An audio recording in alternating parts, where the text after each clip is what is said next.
Good evening, everyone. You're in the spotlight with Brian Gardner for this Tuesday, June the 5th, 2018. Good to have you all here for our first and only show of this week as we continue our summer schedule, meaning one show a week here as we go through the summer. So, again, as we go through the next couple months, we'll be doing one show a week, as we've been doing since the spring. But it's traditional for us to do this in the summer, at least the last couple years. And usually they'll be on Tuesdays, so you can look forward to that unless there's a schedule change, which we'll always let you know about ahead of time, so most of the time anyway. So here we continue our summer schedule, and this is our first show of June. So welcome to June, everybody, and welcome to really summer, really truly now.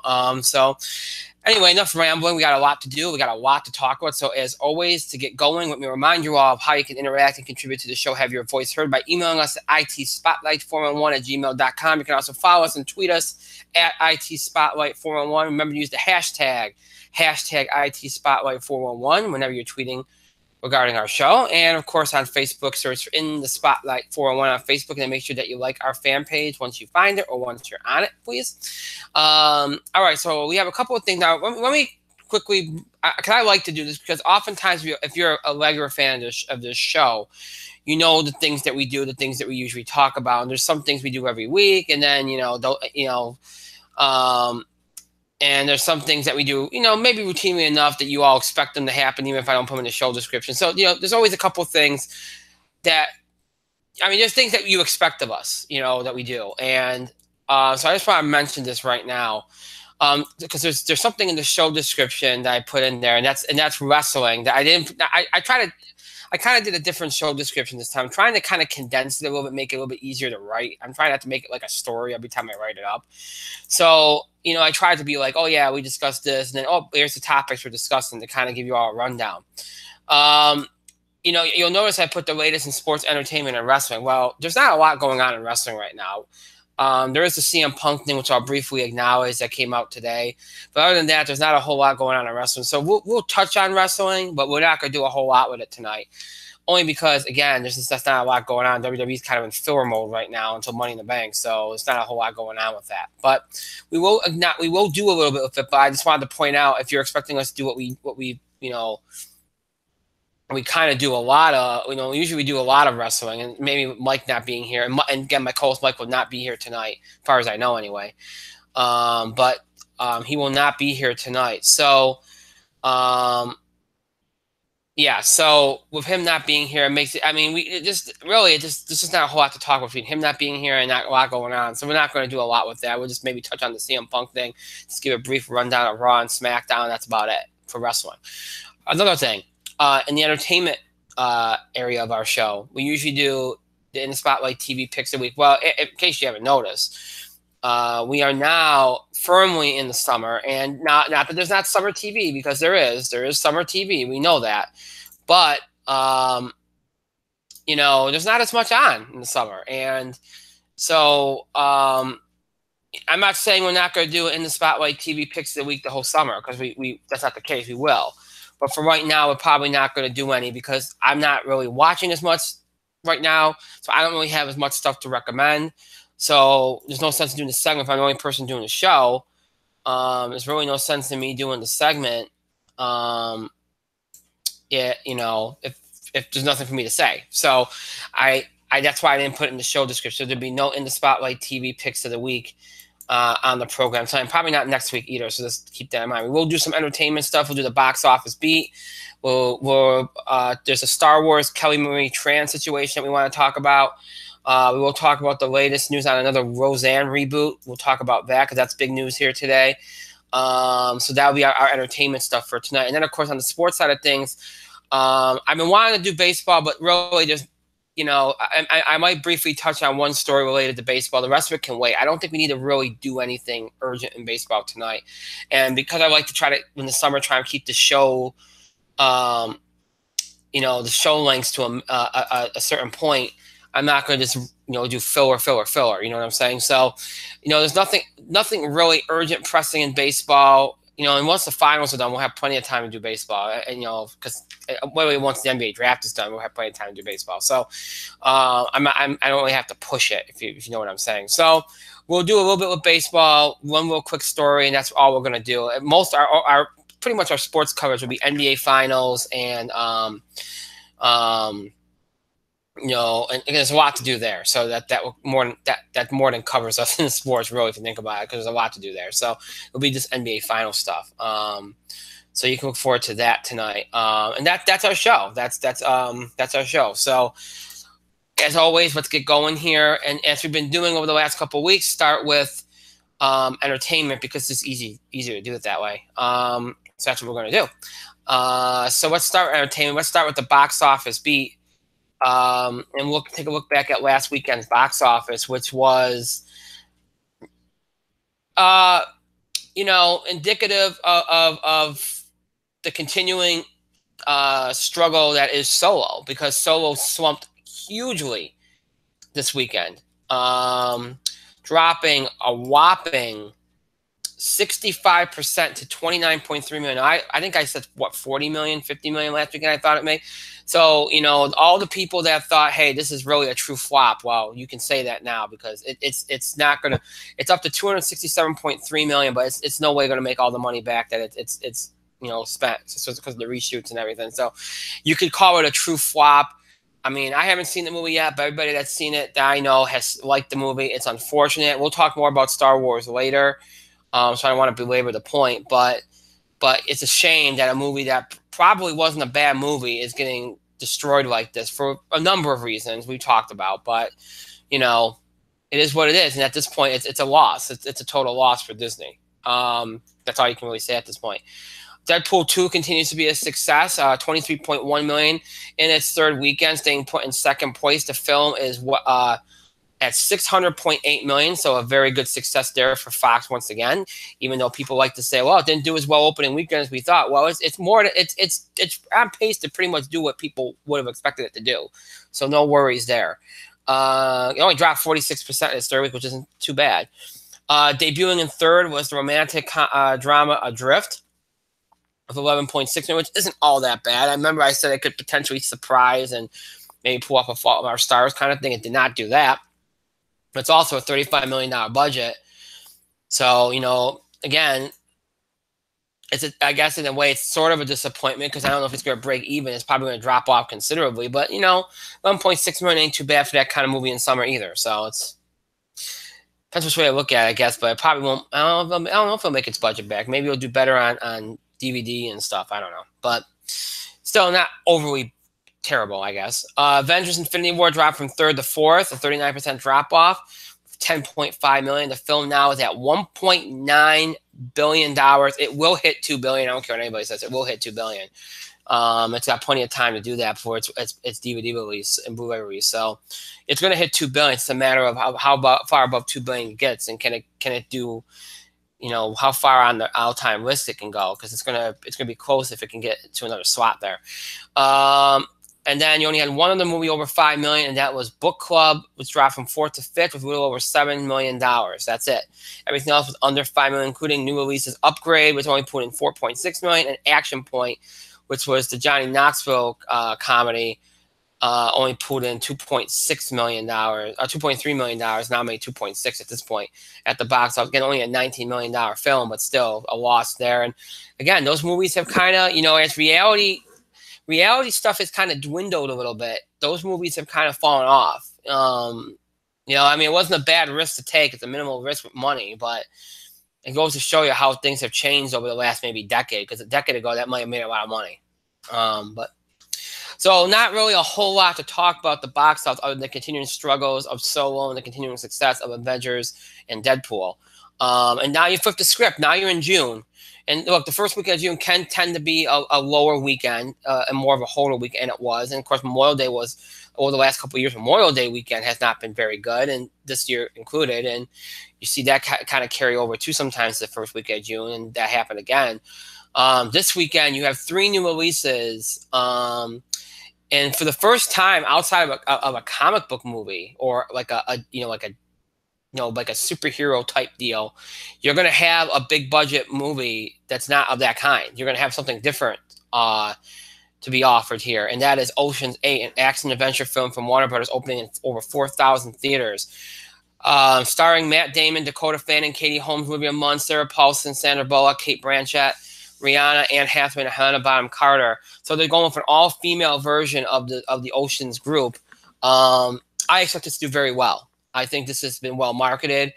It'll play well, probably more to older audiences, but there hasn't been a true film for older audiences this summer. So, this would be a nice change of pace there. I expect it to make like about 40, 50 million. I think that's solid for this movie. I could maybe do a little bit better. I don't think it'll do much worse. And it should easily take number one, given how far Solo has dropped.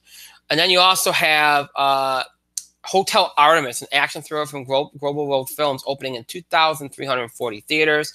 Directed and written by Drew Pearce, starring Jodie Foster, Sterling K. Brown, Sofia Boutella, Jeff Goldblum, Jenny Slate, Zachary Quinto, Charlie Day, and Dave Bautista.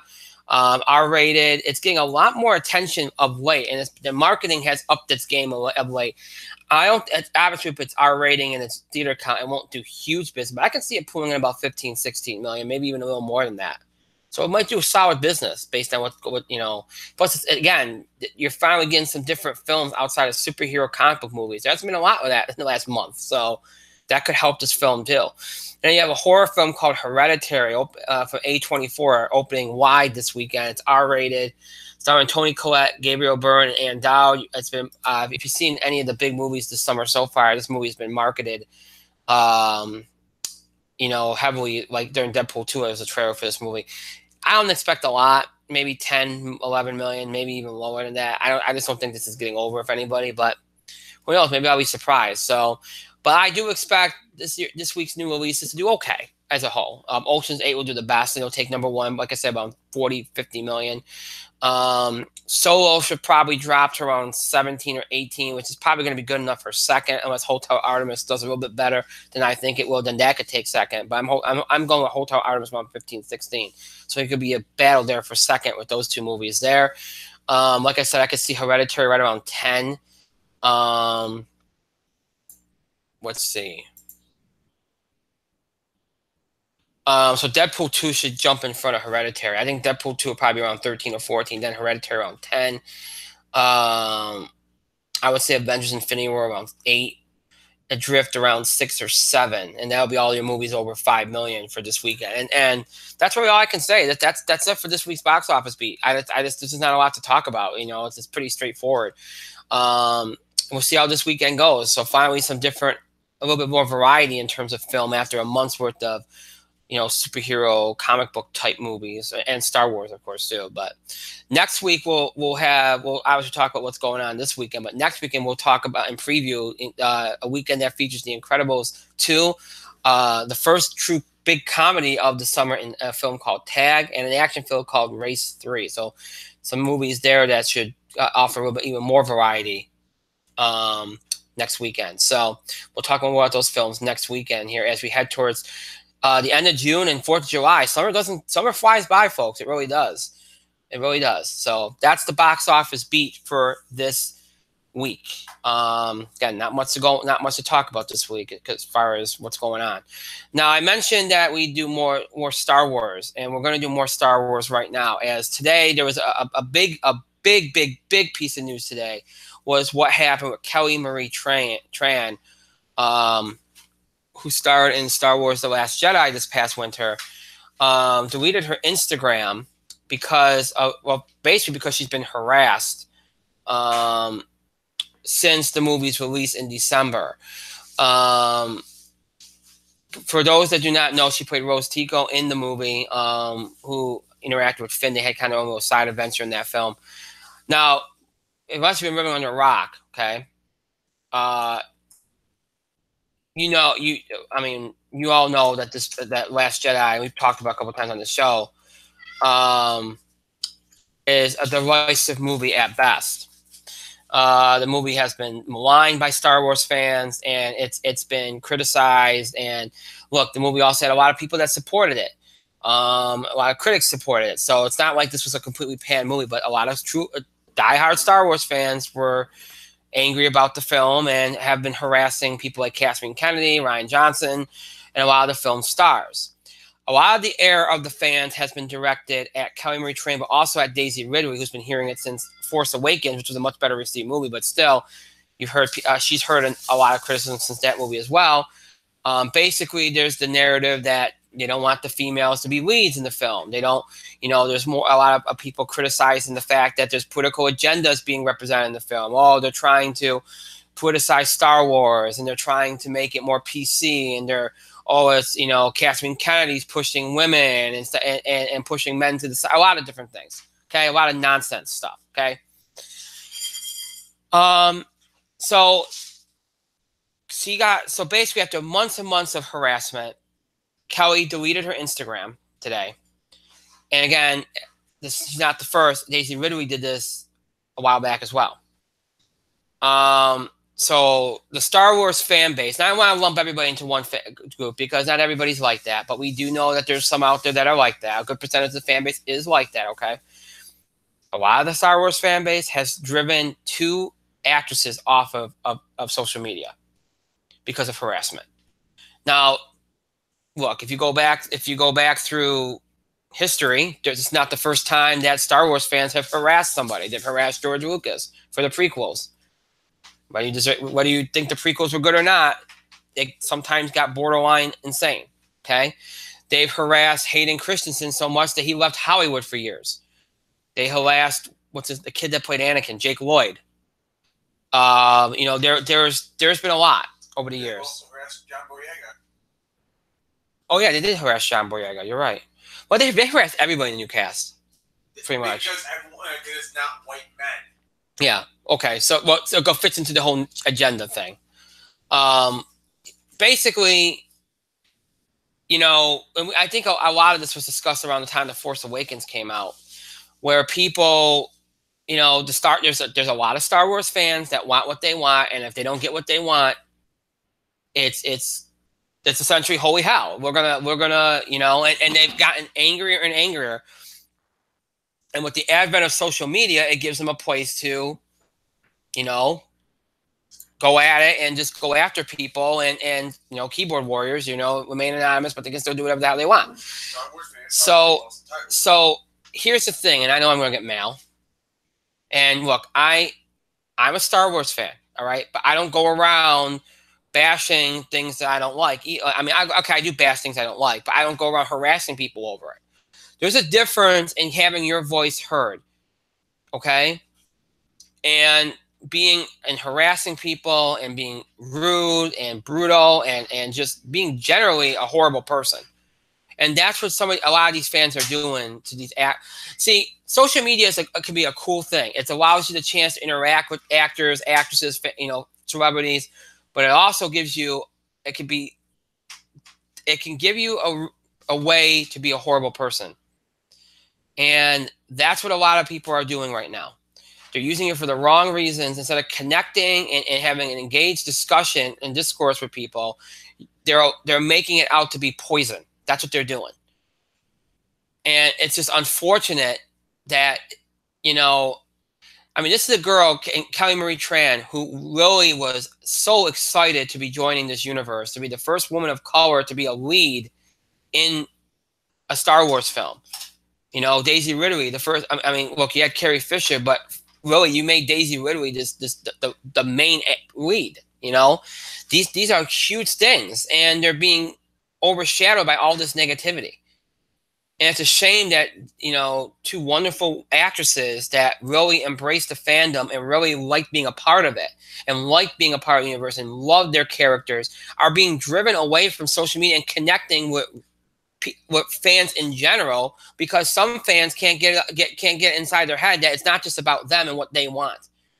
And you can't just keep telling the same stories over and over and over again. And you can't just have it be the same way it was 30, 40 years ago. Things evolve, times change, culture changes. That's what happens. You need to accept that. And if you don't like it, oh well, pull out your old Star Wars movies from 1970s and 1980 and watch them at home in your own private time. Because some of us actually want to see new developments, want to see things evolve, want to see what we've been seeing. Now, look, I recognize that not everybody likes The Last Jedi, okay? Not everybody likes Force Awakens. But guess what? Not everybody liked The New Hope. Not everybody liked Empire Strikes Back. Not everybody liked Return of the Jedi. Not everybody hated the prequels. It's a matter of personal taste, and you can agree to disagree. You can have your say.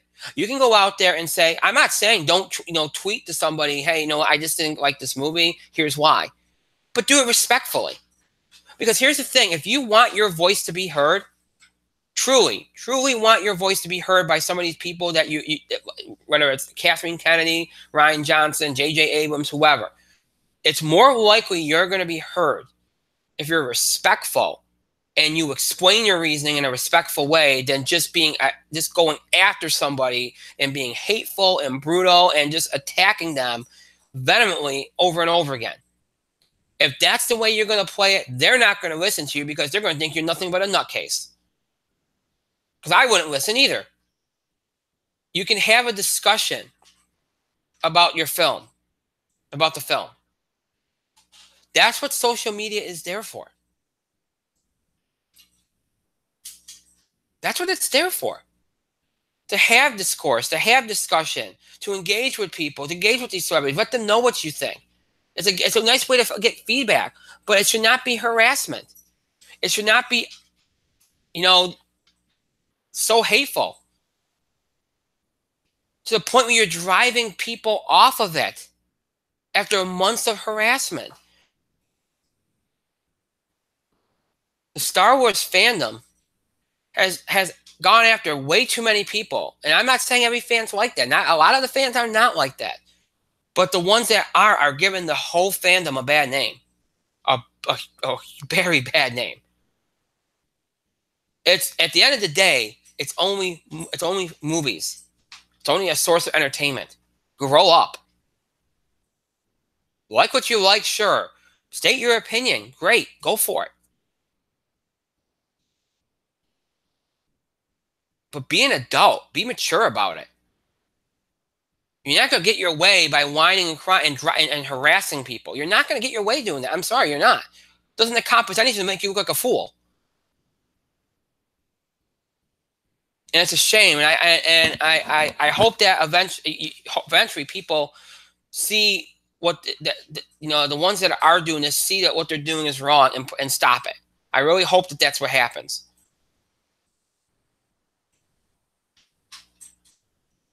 Because it's a shame that it's gone as far as it has. It really, really is. And I don't want to come off like I'm lecturing, because I know that's the way it's going to sound. I really don't want to come off like I'm lecturing. But at the same time, enough's enough.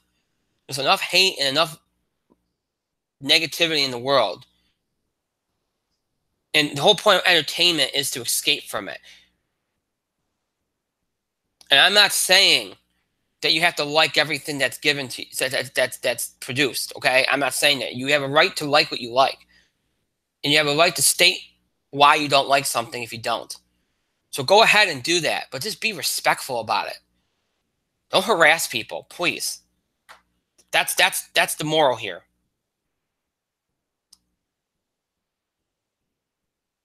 And just hope that, I mean, a lot of feelings are hurt here. Kelly's feelings were hurt. Daisy's feelings were hurt. A lot of people's feelings have been hurt over the years because of Star Wars fans. These people are human beings. I only look at them, well, they're a celebrity, they can deal with it. Oh, they gotta have thick skin. There's a difference in dealing with just regular criticism and dealing with harassment. Big difference. And I think some people need to keep that in mind. Some parts of the fandom, need to keep that in mind. So I wanted to bring up that story because that was a huge source of discussion. The other big source, one of the other big sources of discussion today was word broken by TMZ today that it looks like we will have a second Roseanne reboot. Only this time it will not feature Roseanne. Supposedly, they've been discussing plans over the last week to try for a Roseanne spinoff show that would include all the cast and crew from the previous Roseanne reboot, except for Roseanne. It says the only one that really of all the ideas that we know about is that there looks like there could be one. One idea says that Darlene would be the lead. Sarah Gilbert's character Darlene would be the lead. That's one idea supposedly being broached. Apparently there's others, but that one looks like the most likely. So it said that John Goodman and A lot of the cast is interested, so I'm looking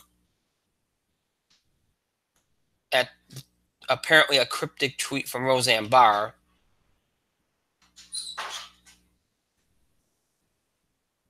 Where she said, "I'm making restitution for the pain I've caused." Now, one of the things that apparently they're dealing with as they discuss plans for this latest reboot is the idea that they'd have to essentially pay Roseanne because it is her show. There would be some fees involved, and she'd make some money off of it, and they were trying to kind of avoid that somehow, or maybe make some kind of deal with her. I wonder if maybe that's what she's referring to, is that she's going to let this go, and they'll just make her a payment, and then she'll let it go. Maybe that's what she's referring to. I can't imagine they're going to work with her. So that's the only thing that kind of comes to mind for me. Either way, look, I think now, to me, this is the best case scenario here, because this is the idea that from the get-go, when they canceled the show, I'm like, why should they all be out of work because somebody was an idiot, a racist idiot, mind you? Now I know people are going to say, well, why did they agree to work with her in the first place and all? Look, I'm not going to get into all that. All right. Yeah, they all knew what they were getting into, yes. But I think there was a hope that she'd keep her mouth shut and that they could just do the show. Okay? I think that's what they were hoping for. It's not like everybody knows what Roseanne is, and she was the first time. Okay? So I don't think it's a case of, I just think they thought she'd be tamed this time around. Okay? I think they thought she'd be calm and collected, and while the show was on the air, that she wouldn't start trouble. Clearly they were wrong. Clearly they were wrong. Now, a lot of people think this is a bad idea because her presence is always going to be cast over the show. It's always going to be that gigantic elephant in the room. And they're right. It will be, but I don't think that's the reason not to do the show. I just don't think it is. Now, yeah, will there be some people boycotting it and may it not do as well because of it? I'm sure there could be. But I also think there could be a lot of people that rally around the show and support it because of everything that's happened. So, it could go either way. In the aftermath of the cancellation last week, ABC aggressively started pushing for on a spinoff to the middle that would revolve around Sue Heck. And everybody thought that was going to be the replacement for Roseanne. It probably will end up being the replacement for Roseanne. Because even if they do this spinoff, I don't know if they're going to get everything together. I mean, they might. They're just about to go back. They might be able to get it off the ground because they have the cast and everybody already in place. So I guess they could do it. So I guess there won't be really a need for a replacement because they would just do the spinoff because everybody's in place already. They just have to write a couple scripts. So you don't have to rush the whole middle spinoff, I guess, at this point. Because all the sets, Roseanne, all the sets will be up. Everything will be set and ready to go. So they really don't have to worry about that, as opposed to a show that has to start from scratch. So, yeah. So that's what you're looking at. So it looks like, I guess there's an announcement expected at some point this week. So we'll know what the deal is by probably Friday. So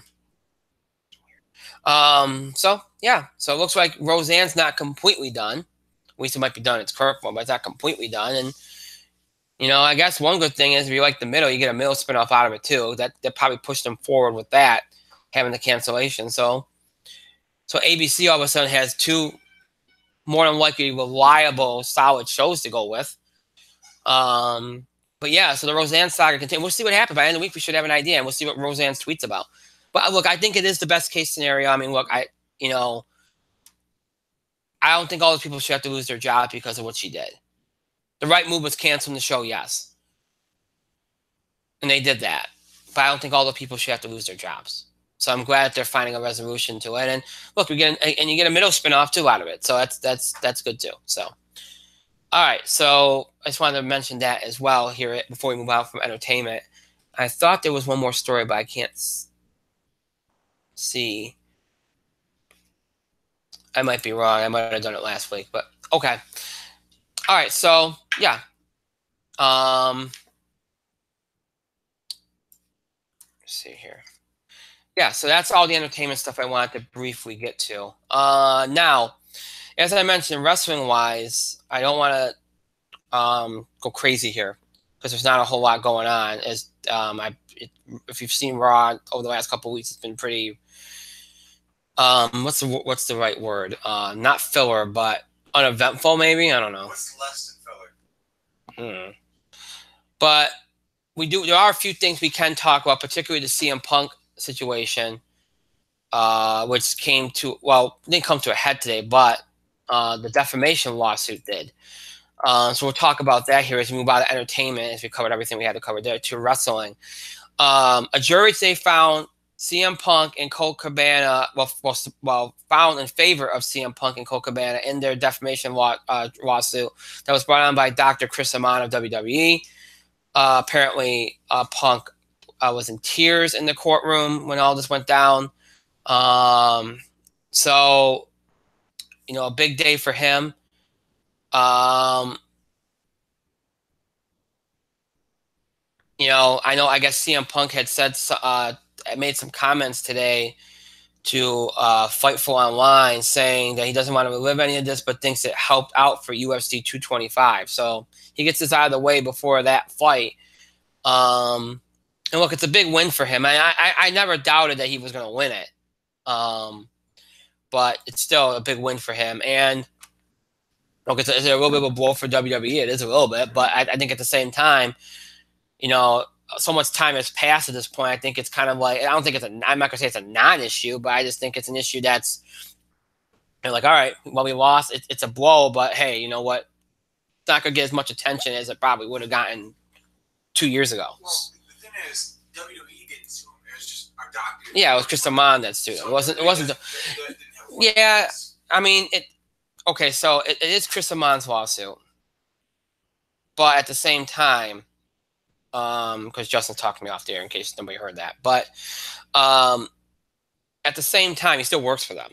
So it's still going to get around. I mean, it's still probably something that it's going to bruise their ego a little bit because they probably would have liked him to win if he's going to bother to go ahead with it. But I digress. It's still a big win. It's a big win for Punk. It's something that, it's a good thing for now. Now, they still have the other case, right? There's another court case, right? I'm aware of. That's the only one. I thought there was another one. Wasn't there it wasn't a breach of contract thing, right? Because he was no. So okay, so I guess that's the only one then. I thought there was another one. Now, here's my question for you. For you, listeners can hear this. Does this affect CM Punk ever coming back? Yeah, see, especially if he does poorly in his next UFC fight. Okay, so for those that might not have heard that, he asked this affects CM Punk potentially coming back. So here's the thing, and I know that that's something we'll probably talk about because by the time is the UFC thing is it the same weekend as Money in the Bank? I don't know where. UFC 2, what's it? UFC 225.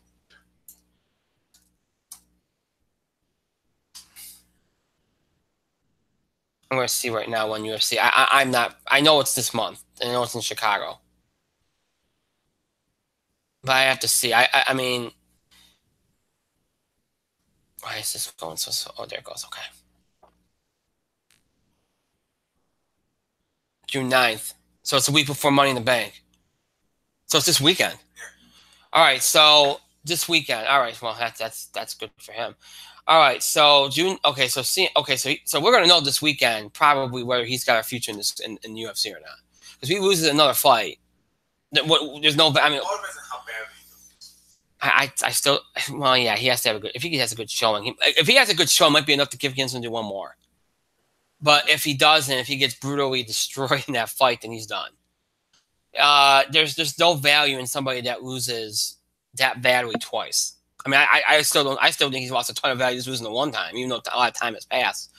But yeah, so we'll know by the time Money in the Bank hits because I know there's a lot of people, there's been talk about what CM Punk being at their all-in thing, meet and greets and stuff like that, and potentially fighting on. And a lot of people think, well, if he goes out and wrestles on that show, then WWE is going to start to make a push to get him for Mania next year. They just want to see if he goes back to wrestling. That's like a signal to them.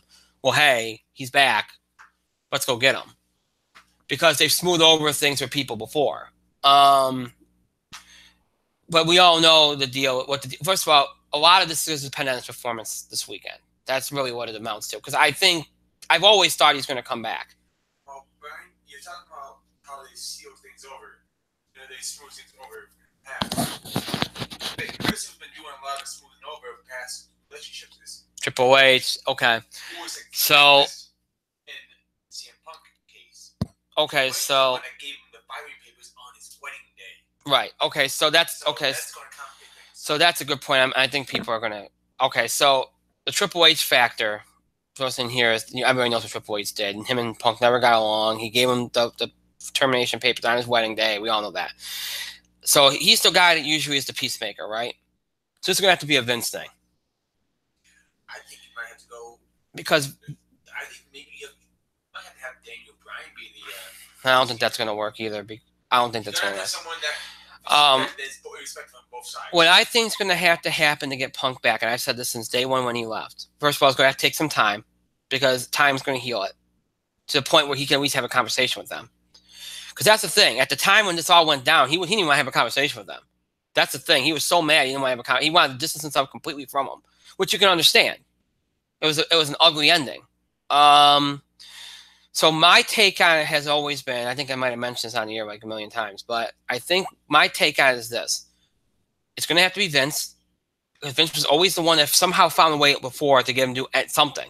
It's going to have to be Vince, and the first thing that Punk's going to say is, this is what I want. You either give it to me or the conversation ends. And it's going to start with WrestleMania main event. It's going to be an Alberto Del Rio situation. Right. It's going to be, give me the main event of WrestleMania. I'm going to tell you who I want.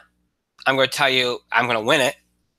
Punk never cared about winning. He just wanted to. Well, I think this time he is. Because I think he's going to want to see how far they'll go with it. So I think he's going to want the main event of Mania.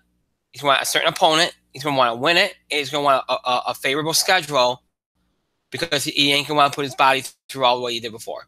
That's what he's going to want. Oh, and he's going to probably want basically what Cena probably got. Because, well, I think he was already pretty close to that before he left.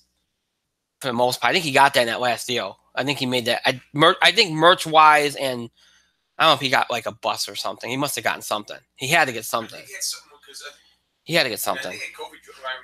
Yeah, he had. Okay, he had. Okay, so he did get something. So, but he might want more than that now. But yeah, it's gonna start with that, and then you're gonna see how far they're willing to go to get him. Look, they've exhausted all the other options. I mean, The Rock ain't gonna come back unless he doesn't have a single thing going on. Who knows about Brock at this point? And pretty much that's an expectation. He's always around anyway, so that doesn't boost sales. You got the same guys in Triple H and Undertaker. Undertaker's going to work July 7th, I think, at the MSG. You got Undertaker. So Daniel Bryan you brought back last year. So you have this is one of your last guys you can kind of trot out and boost. Plus you're in New York, New Jersey next year. So that would bring in some people. So do I think he'll be back next year? Maybe. I'd say 60-40, but 40% he does. But if it's going to happen, it's going to happen at Mania. That's what's going to happen. He ain't going to come back before that. Oh, well, yeah, that's what I mean. He'll come back for a program for that. I mean, he's not going to come back tonight in WrestleMania, but he'll come back for a program.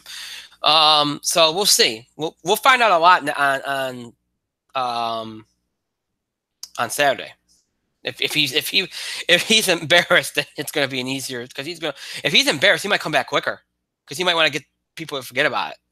I think if he's embarrassed, he goes RH or he goes with Cody. Something like that. He's going to do something because he ain't going to want to sit there and let people talk about it. He's going to want to do something that's going to get people to talk about something else. Yeah, he's going to be on the all-in card. Right. You're right.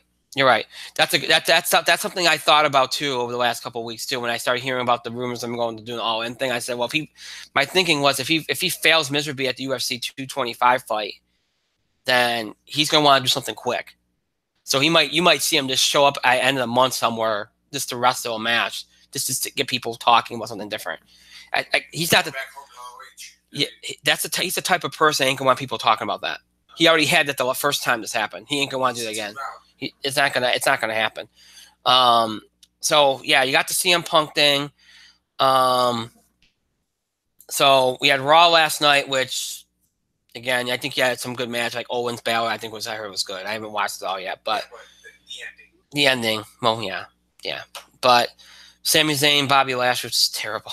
Oh my God. Sammy's trying. God bless him. He's trying. Oh my God. What else? Braun destroyed Bobby Roode. Yeah, Braun destroys Bobby Roode. Rollins and Reigns versus Jinder Mahal and Elias, which was basically just a waste of time. They did some interesting things with Nia and Natalya and Ron, which is basically just setting up Natalya to screw her over. Well, I think Natalya's winning and cashing in. He's the easy program. I guess that's Natalya winning and cashing in is a possibility, but I don't think that's what they're doing anymore. I think this is going to Natalya screw her over. Because I don't think they're going to have anybody cash in anytime soon. So I mean, she doesn't have to cash in right away. She doesn't cash in but tonight. Yeah, I still think it's gonna. I still think it's not gonna be her. A couple weeks ago I thought it was Natalya, but I don't think it's gonna be her now.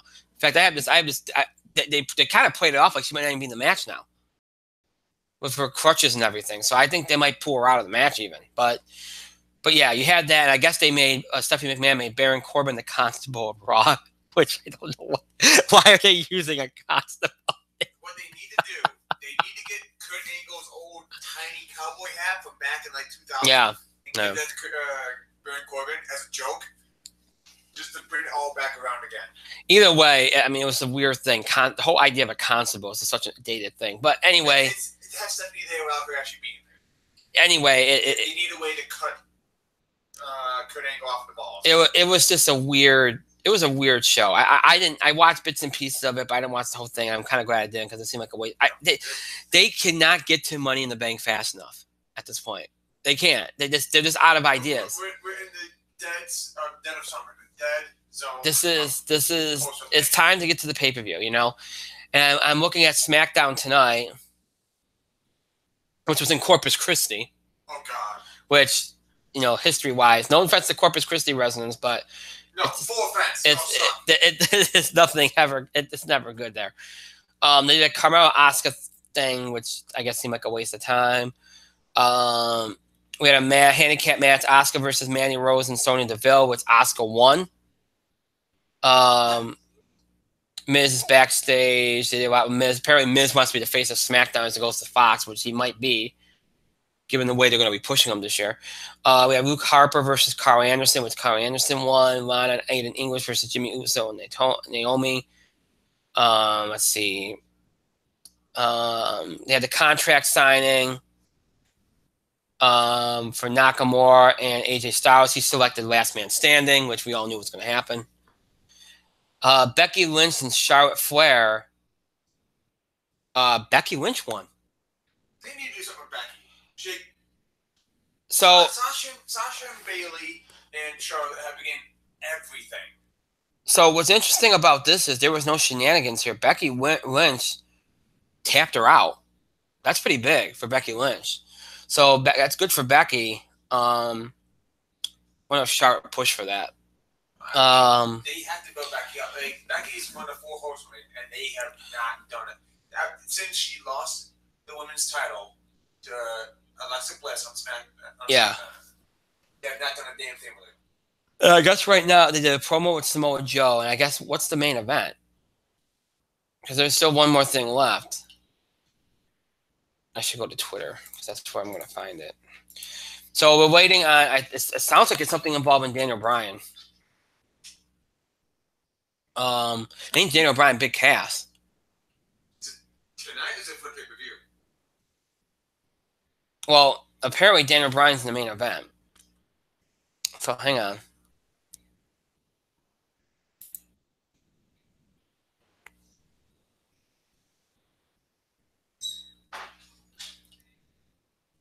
All right.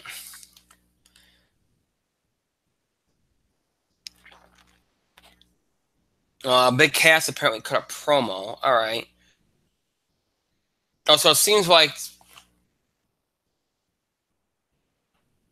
All right, so something to do with Big Cass and Daniel Bryan. So it doesn't seem like it's much to talk about. So, yeah, so SmackDown, other than maybe Becky Lynch winning, which was a surprise.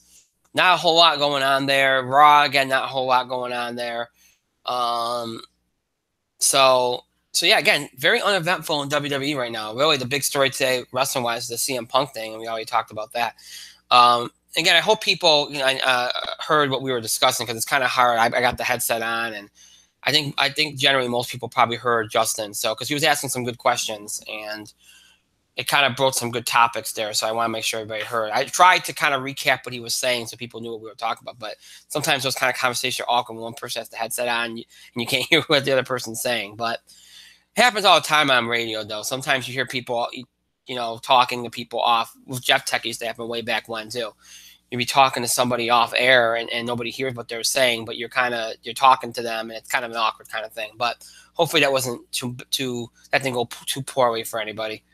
Hopefully people got what was going on and got something out of it. All right, so that's all the wrestling we're going to do. I said we weren't going to do a lot, just since I need to. So we'll leave it at that, and we'll jump to some sports here because.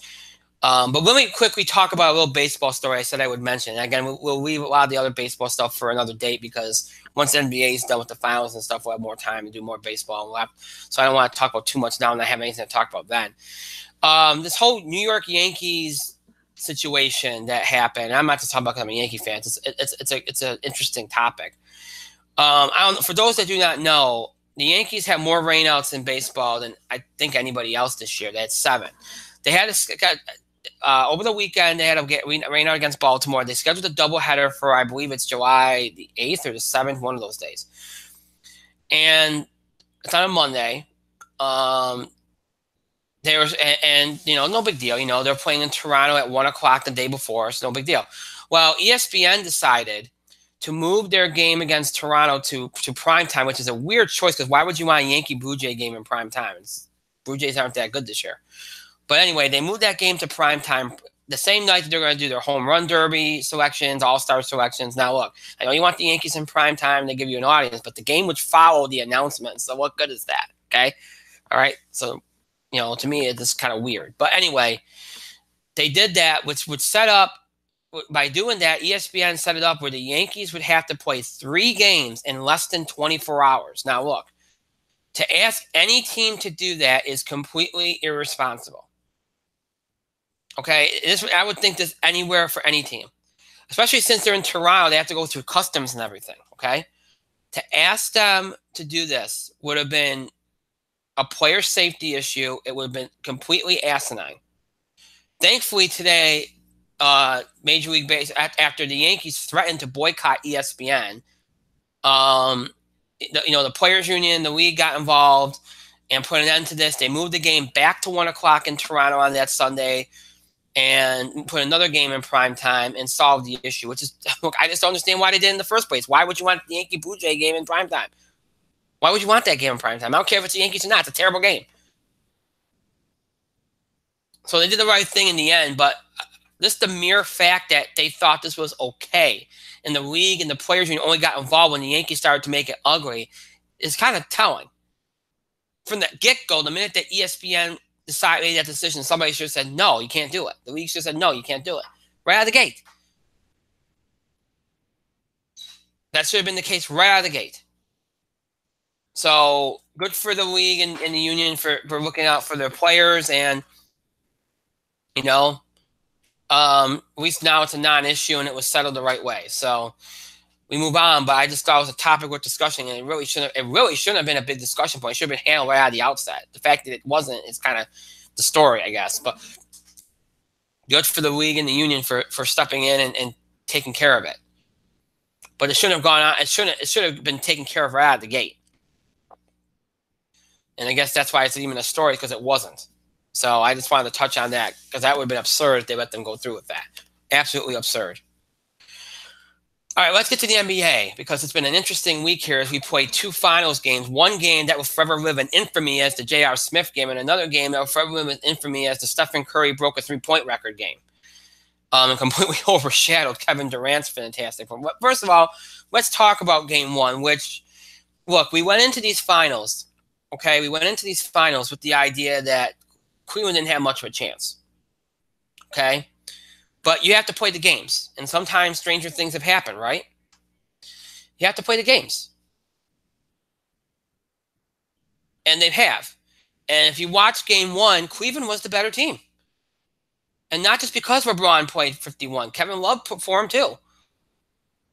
Yeah, and you got enough in the rest of the guys to kind of keep it in line. And Cleveland played decent enough defense in spots too, I thought. Cleveland, I thought, was the better team in Game 1. Kevin Durant looked like he wanted no part of LeBron. Did not look like himself. You know, Cleveland was the better team in Game 1. Now, look, I don't want to hear about the whole LeBron call. You know, it wasn't, charge, no charge, whatever. Look, I do agree that they shouldn't have they shouldn't have went to review it. I do agree with that. Okay. And I know people are going to say, well, that's the reason the call was changed. All right, fine, whatever. Okay. I wish they would get rid. First of all, I understand, we all want to get the call right. Okay. In all sports, but the review stuff is completely out of hand and it ruins the momentum of the game, especially at the end of a game. It really ruins it. It really does, especially since it takes so long to look at it. But look, I don't like that they went to review it. I don't like that. I don't like that they overturned it. And I know people are going to say, well, it's wrong. It shouldn't be like this. But look, the stars in this game, the stars in this game since day one have always gotten more of a benefit of the doubt when it came to calls. We know that. That's been the thing since day one. Think about all the stars over the years that have gotten the benefit of calls. Look at Jordan in his heyday. Push-offs left and right, and he never got a call on him.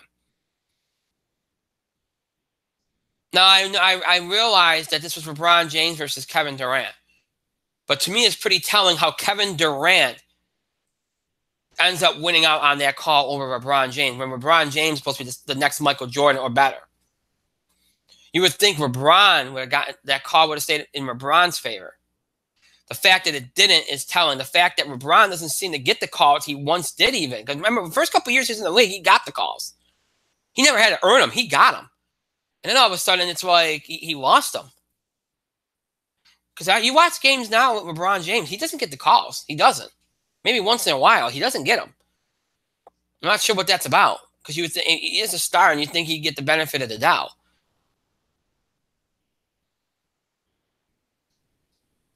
But nonetheless, it's kind of shocking that they went with Kevin. And look, it was a bang play, but I would have kept it the same. I really would have, because you don't want to make it about the refs in that situation. They did. It's a championship level game. It's a playoff game. It's a finals game. It should not be about the refs. You should not be talking about the refs. And when you have that situation where you make the call, okay, in that moment, and you decide to go review it, you're making it about you. You're making it about the official. And that's wrong. I know we have, that their job is to get the call right, even that you have to go review it. Whatever. I understand it, but then you also, sometimes the situation's going to dictate it for you. And I thought that situation was a situation where just leave it alone. Let it go. It's a bang call. Let it go. Because by not doing it, it really becomes such a big talking point. And maybe not necessarily going to review it, but by changing it off the review, you make it such a talking point. Even if you feel it was the right move, so much of the game, so much of it of the discussion goes about that call and not about the game itself. And that's when you don't want that. And I know, again, you want to get the call right, but at the same time, that was not a clear-cut call. That was not a clear-cut call. I could see if it was a blatant call, yes, then you have to do something about it. But it was a very obscure kind of call. It could go either way. I've seen it a million times, and sometimes my mind changes. Did I think it was a charge? No, I didn't. But I could see reason for why some people would. Because I even saw a couple angles where I thought it might be. So I wouldn't have reversed it because I think you just make too much of a discussion point out of it by doing it. Because I mean, if it's blatant, then yes, absolutely. But that's not blatant. That's the debatable call in my mind. Now, is that why Cleveland lost? No, I don't want to hear anybody talking about if that's why Cleveland lost. That's not why Cleveland lost. Cleveland had opportunities to win. After that point, they had opportunities to win. The game was still in their pocket, even with that call. George Hill could have made that second free throw, and they might have won the game. Now, look, we all know what happened after George Hill missed that second free throw. J.R. Smith started putting the ball up, dribbles the ball away from the basket. He had options on that play. He could either put the ball back up. He could have dished it out to the corner. Could have dished it up to the top of the game. He had options there. He did none of them. He decided to dribble the ball outside the arc and run the clock out. We all saw what happened. LeBron James looks at him. He's like, "What are you doing?" He says, I thought we were winning." And we've all seen some viral videos since this situation happened. One of which came out last night, where LeBron James, asked Tyronn Lue if they had a timeout left, finds out they did, and looks distraught. The team was completely demoralized and flat in the aftermath of that. You saw the huddle. People are questioning LeBron's leadership in those moments, that he should have been more supportive of his teammate, or he should have looked more determined instead of looking as distraught as he did, because it sent a bad message to the rest of the team. Look, as soon as that happened, you knew they were done. You might as well not have played the overtime. You knew they were done. I don't care. And that's the thing, folks. I mean, yeah, should things have been handled differently? Yes, absolutely. But you're also human, too. And here's the thing. Even if they're handled differently, I still think Golden State would have crushed them in the overtime. I still think they would have, no matter what. So while it should have been handled differently, yes, I don't think it would have made a difference. And here's the thing about J.R. Smith. Look, I think J.R. Smith should not be on this team. I think it was a mistake to bring him back. And I blame that on LeBron, because I think LeBron pushed it. But I've never been a big J.R. Smith guy. Okay, I do recognize he's a decent role player at times, but I've never been a big J.R. Smith guy. Okay. Now look, I played the game. I never played it professionally. Okay, but I played the game of basketball enough to know that sometimes you do bonehead things. In any sport, anything you do bonehead things. Okay, we can all sit here and talk over and over and over again about what should be done and what shouldn't be done. Okay, the bottom line is that sometimes you do bonehead things. Clearly what he did was a bonehead thing. All right? You can comment on it all you want. You can say it was stupid. You can say it was a bad thing. You could say, what was he thinking? That's fine. I said the same thing. But anybody that sits there and wonders how he could do something like that and says that, oh, I would never do something like that, is completely and utterly ridiculous. Because you all, in some way, shape, or form, have probably done something like that. In some form. Now, what I thought made it worse was him, even though he got caught on camera, you could read his lips saying, I thought we were winning. Okay? What I thought made it worse, when you got caught on camera saying that, okay, and he knew he did.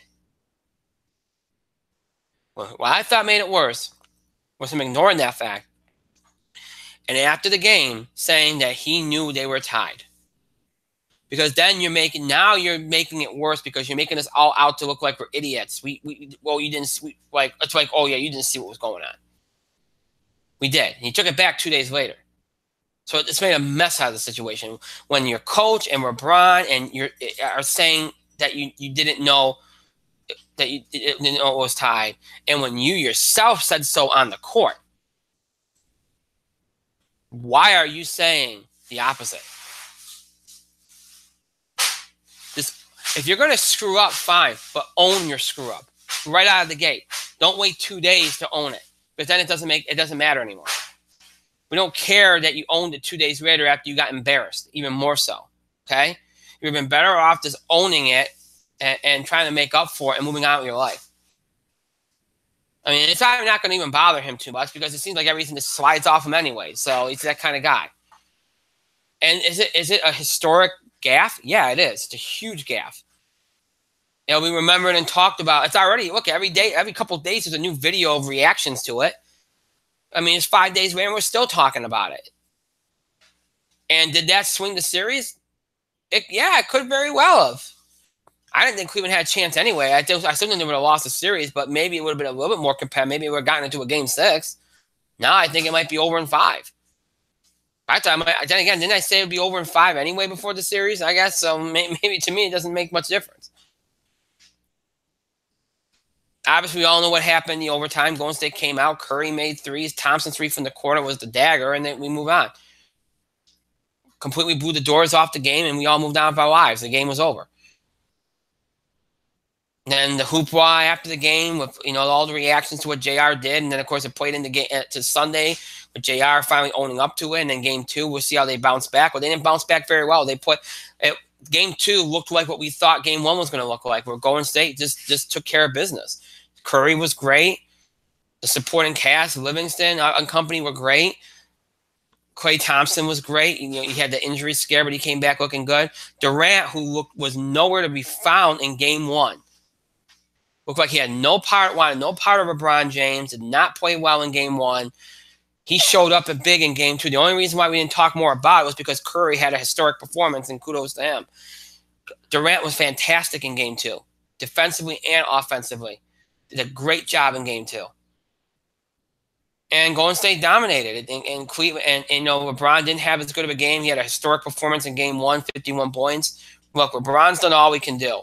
And you have to wonder at some point, you keep wondering thinking he's going to run out of gas at some point, right? You have to wonder how much he has left in the tank. But he's been great. And I think Kevin Love has stepped up a lot. I really do. I think Kevin Love has stepped up. I give him credit. But even that's not enough. You see, I mean, look, in game 2, LeBron kind of came back down to earth.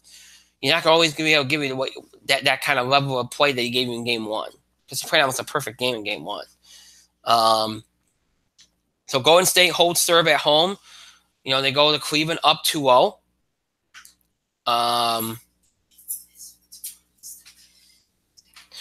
So they go to Cleveland 2-0, and Cleveland's got the home court. And look, Cleveland's come back from this before. They can do it again. I mean, I guess theoretically they could, but this ain't the same Cleveland team we had in the past. It's not. And it's going to be. It was already going to be a difficult undertaking to win the series coming in. Now it's even more because you got to win 4 out of the next 5 games to do it. Probably not going to happen with this kind of team. But it's important to see how they respond. And again, what happens in this series is going to be a big factor in free agency. LeBron and company, it's going to be a big deal. Now, Talon Wu has already said today that Rodney Hood's going to get more minutes, which probably means J.R. Smith's probably going to get less because there's just been public sentiment that should happen. We'll see how that all plays out. Well, Cleveland has got to win both home games. They really do. And realistically, they got to win the next 3 games to get this turnaround. Just from a momentum standpoint. Because if you win the next 2 games and you drop that game 5 at Golden State, I don't know. I don't know if it'll be enough momentum. Given how this has gone, I think your best bet's to win the next 3 games. I think it's going to be easier to get that game 5 than it's going to be that game 7 in Golden State. Because I don't want to face Golden State in the game 7 if I'm Cleveland. I really don't. I really, really, really don't in any capacity. So, and I also have to say this too. Somebody needs to get in Tristan Thompson's head. Look, I recognize Tristan Thompson can be a quality role player at times, okay? But his reactions, his comments to the press are just ridiculous. It's like he thinks he's above. He thinks he's better than he is. Clearly, okay, he clearly does. The way he acts towards the press, whenever when people bring up criticism of him and everything, it's ridiculous to me.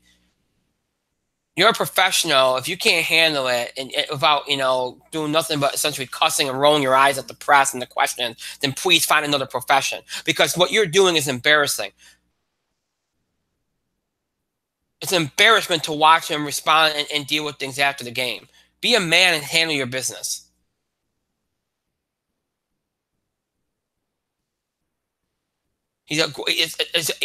Tristan Thompson is pretty much a bench player, and he's acting like he's a five-time All-Star that has the right to look down to people all the time in the press. When the press comes up to him, did any of you see how he reacted after game two? His comments, the way he addressed the media, he's rolling his eyes, and all he's doing is cussing. That's all he's doing.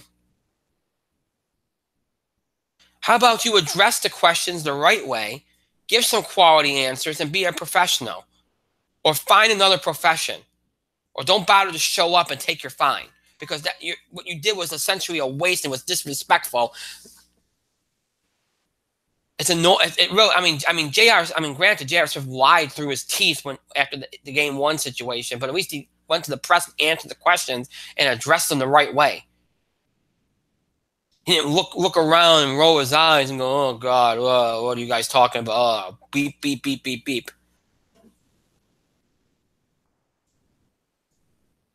At least he attempted to handle the questions. Tristan Thompson just might as well just spit in people's faces the way he handles things half the time.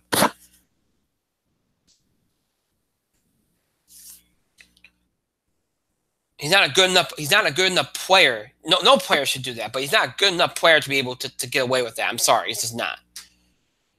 So that's an annoyance of mine, the way he's been handling things. But look, Cleveland got to win at least the two home games here. I win all your home games, really. So that's where you're at. Win your home, win these next two. Get back to Golden State. Try to get that game five. Because I tell you what, if they get that game five and they go back to Cleveland for game six, they might have a chance. They might legitimately have a chance.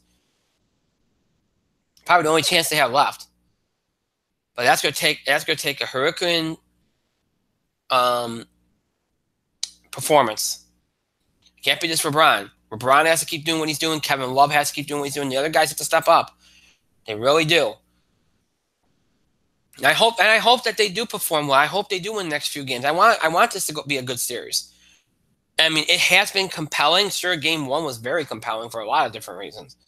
And game two certainly was. It's been compelling, even though it's a 2-0 lead for Golden State. It's been very compelling. But I'd like it to be one of those long-term series. I'd like it to see it go 6-7 games. It's more fun that way. So let's hope we get that. But game three tomorrow, that's where Cleveland has to start. Take game three. Then worry about game four. Then take game four and worry about game five. Take it one step at a time.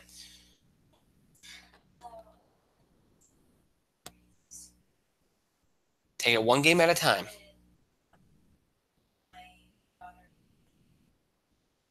And go from there. It's much easier when you think of it that way. Much easier. Every person that's come back from 2-0, 3-0 has done it.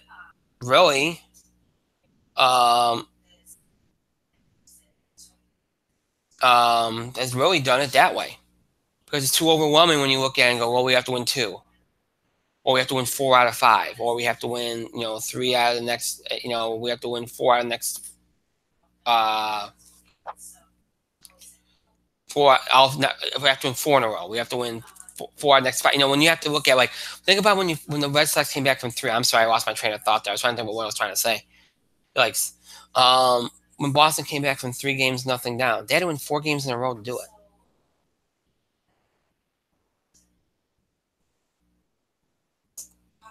So when you look at it that way, it's daunting, isn't it? Or when you look at it as, well, we have to win 4 out of the next 5 games, that's daunting. Or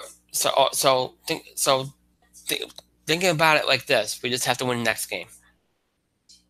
Makes it seem more simple.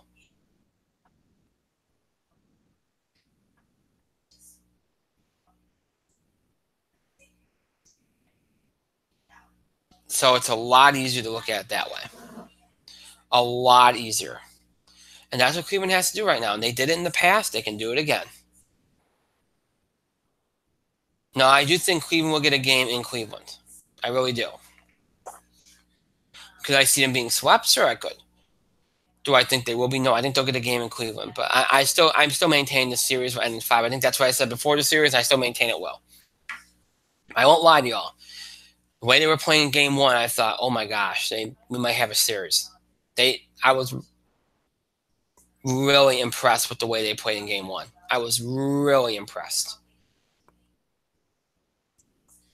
And it's a shame that the ending of that game had to change that, because it could have changed the whole scope of the season. Because here's the thing: if Cleveland wins that game, who knows what the pressure on Golden State would be like?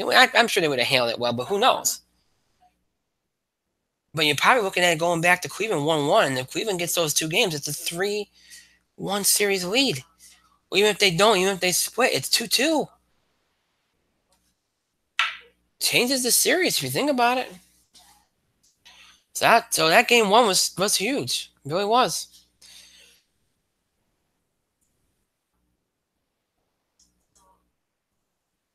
So game 3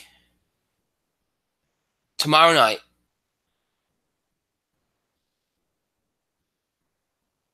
And then we go from there. I'm trying to look at the schedule because they're doing a screwy schedule this year with game 3 being on Wednesday. Game 3 really should have been probably tonight. It's weird that it wasn't, because I kind of thought it was, because I thought it was going up against us, but it wasn't. But yeah, weird. So it is tomorrow night, game 3 at 9:00 p.m. Eastern on ABC. Game 3 tomorrow. Game 4 on Friday. So I don't know why all of a sudden they only have one game in between. And if there is a game 5, it'll be Monday. So there's that weird schedule again. We have a couple days in between there, which is ridiculously weird. I don't know what they're doing with the schedule. I think it's kind of stupid. I know they try to do it to disrupt momentum and kind of make it even, but to me, I just think it's stupid. I think it's really, really dumb. But anyway, that's just the way it is. So game 3 tomorrow, game 4 Friday, and if there's a need for game 5, it'll be Monday. So we'll see how it goes.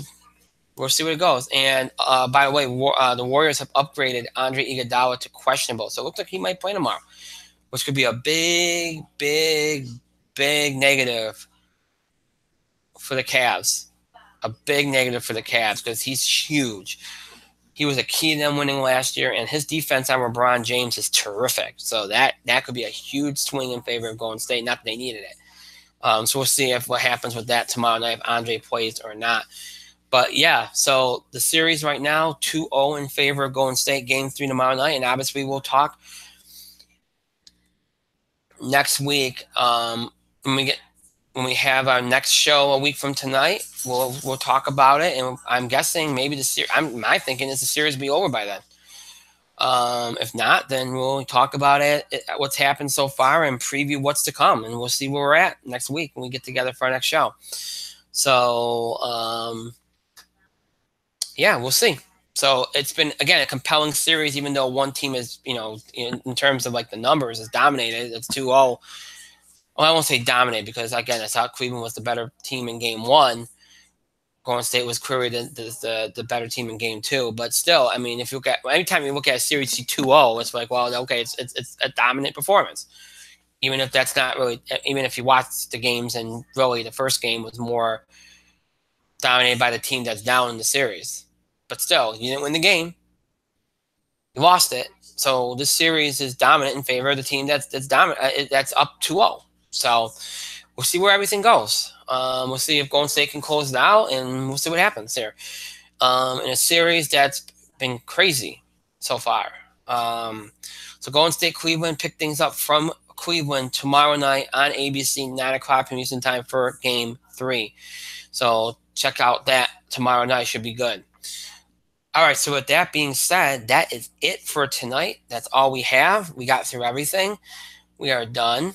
As I said, we we kind of cut some things out, not for time, but because I just didn't feel like we needed to do them. Just Mike not being here and not enough content for some of those things, no need to do them. So, all right, so that's it for tonight. As always, the show might be over. It's not mean you have to stop interacting, contributing to our show. Continue to have your voice heard. Send us your feedback, your questions about the show, the scheduling of the show, topic ideas, or breaking news items for sports, entertainment, wrestling that you want us to cover. Questions about the show and the scheduling of the show. Reactions, opinions, or things on things we talked about, things we said. Any of these things you can do by email, Facebook, and Twitter. You can email us at itspotlight411@gmail.com. You can also follow us and tweet us at itspotlight411. Please remember to use the hashtag itspotlight411 for anything you tweet regarding the show. And on Facebook, search for In the Spotlight 411 on Facebook, and then make sure that you like our fan page once you find it or once you're on it, so you can support us and check everything out and all that good stuff. Again, follow us on social media, Facebook, Twitter, so you can get the latest information about the show, any big announcements, any last-minute schedule changes, and, of course, interact with us as well. On Twitter, at itspotlight411. Remember, use the hashtag itspotlight411 for anything regarding the show. And on Facebook, again, search for In the Spotlight 411 on Facebook and make sure that you like our fan page so that you can interact with us and all that good stuff. So, again, follow us on social media, very important, so you can have access to all the latest information about the show. And, again, so you can interact with us because that's fun. You want to interact with us and see what we're posting and all that stuff. So there are two ways in which to keep up with the show and look back at past episodes. You can either stream us anytime on Google Plus and YouTube. Just search In the Spotlight 401. And when you do, we take in our show page on both sites. We'll have access to every episode we've ever done, every episode we've ever produced for Google Plus and YouTube. That's every episode from mid-October 2015, all the way up to tonight's current episode. All episodes are available for you to stream anytime you want. Just check us out on Google Plus and YouTube and just search In the Spotlight 401, and you can stream those episodes anytime. If streaming's not your thing, maybe you prefer to listen to us rather than see us. Maybe you're interested in older episodes of the show. If any of that applies to you, check us out on our main host sites, Podbean and iTunes, to search In the Spotlight 401. And when you do, you'll be taken to our show page on both sites, where you can find every episode we've ever produced in the nearly 8 years we've been doing the show. So it's every episode from our Blog Talk Radio run from October 2010 to January 2011. All our episodes from our Talk Show run from January 2011 all the way up to mid-October 2015. And all of our Google Plus and YouTube episodes from mid-October 2015 all the way up to tonight's current episode, all transfer into audio format for your convenience. Every episode in audio format for you to listen to anytime you want. Whether you want to listen to current episodes or miss a part of an episode, want to check out an episode again, missed an episode entirely, well, check out episodes from way back when for the first time, or again, if you're a longtime fan, maybe you want to check it out again because maybe it's one of your favorite episodes, you want to check it out again. Whatever the case may be, you can do all that and more on our main host sites, Podbean and iTunes. Again, to search for In the Spotlight 411. So Google Plus, YouTube, Podbean, iTunes, your ways to keep up the show and look back at classic episodes. Again, Google Plus, YouTube, Podbean, iTunes, your ways to keep up the show and look back at classic episodes. Just search for In the Spotlight 411. Again, just search for In the Spotlight 411 on all those sites, and you have access to all that and more. Once again, Mike did not join us tonight. I don't know when he'll be back. I'm guessing in a few weeks, but if not, then it's just me for however long. We'll see what happens, but hopefully he's doing well with his new job and everything. We wish him well. I want to thank myself for another great show, pat myself on the back. Thank all of you for your continued support and contributions to the show. Thank you so much for watching. So those that will be watching, listening to this later, thank you to you as well. And that, again, is it for this week as we continue our summer schedule. Only one show a week here through the next few months, so please keep that in mind here. So, so that's it for tonight and for this week. Our next show will be a 1 week from tonight on Tuesday, June the 12th at 9 o'clock p.m. Eastern Time here on YouTube Live. We'll talk the NBA Finals. Maybe the series will be over by then. If not, we'll continue to talk about what's transpired so far. Any other big sports headlines we have to cover, we'll cover. The U.S. Open's coming up. I didn't really offer a preview because I really don't have much going on one way or the other, but we'll talk about it in the aftermath. That's it's not like the Masters. I don't really have anything to say about a preview or anything, so I'm not gonna. We'll talk more about it when it's done. In fact, is the U.S. Open coming up this weekend? I don't even know if it is. I think it is. No, it's next weekend. Okay, so maybe we'll do a preview of it next weekend if I can find some stuff to pull out, talk about with it. So that's for next week. But yeah, so we'll talk NBA Finals. We'll any other sports headlines we have to cover, we'll cover. We'll do wrestling. Probably not a whole lot because not a lot will be going on because Money in the Bank is still a week, 2 weeks away. But regardless, we'll talk no doubt about CM Punk's UFC performance. Entertainment-wise, we'll do box office beat and any other big entertainment news. So all that and more will be coming at you 1 week from tonight on June the 12th for our next show. So until then, I hope you have a great rest of your night, a great rest of your week, a great weekend, and a great start to your week next week. We'll see you back here for our next show 1 week from tonight, next Tuesday, June the 12th at 9 o'clock p.m. Eastern Time. Until then, have a good night, everybody.